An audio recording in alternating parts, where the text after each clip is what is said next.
Good afternoon, Mac Race fans. I'm Dobbs Davis giving you an analysis of today's start to the 100th Bayview Mac Race presented by National Fleet Services.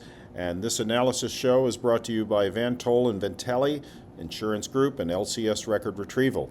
We're going to focus now on what is happening out on the course now that the race has started. There was a brief postponement just a little bit this morning, and the fleet is finally off and running. Now, here's our familiar YB tracker. We're going to use this as a way of figuring out what's going on the course.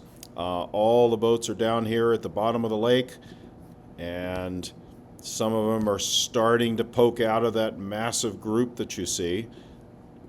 So these guys are some of the first groups to start heading up the course. We're going to explain some of their strategies in the next broadcast. I'll give you just a brief review of what lies ahead for them.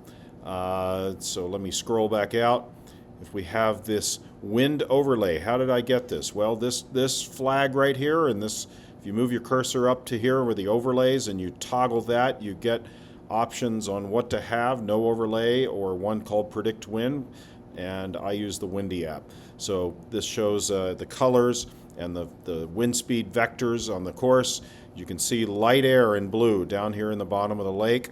Oddly enough, the weather forecast, as it's shown to be here, is showing a light westerly or even southwesterly, and yet out on the actual wind out on the course is in the other direction.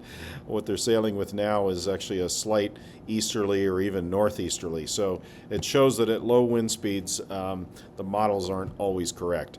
The general path that everybody's going to be taking today is just getting up the race course.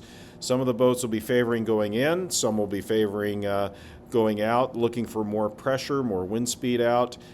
Some may find it along the shore. There's a couple of different philosophies here.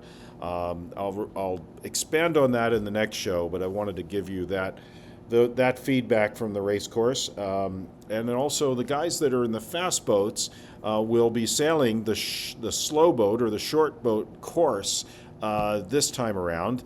These teams usually go up in the Cove Island course, so they're kind of new to this course. And they tell me that, yeah, they don't have any preconceived notions in favoring one side or the other, so they're going to follow their route guidance.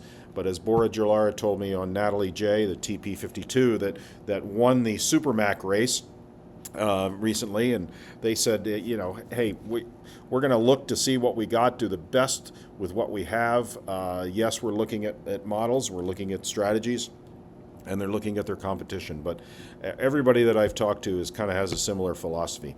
So I'm going to conclude with that now, because we're going to talk much more about this in the next show.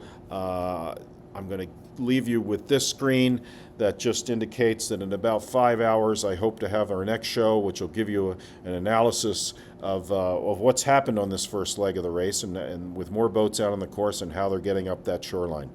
So for now, I'm going to sign off. I'm Dobbs Davis, and I will be doing these shows every few hours, and thanks for your interest in the 2024 Bayview Mac Race.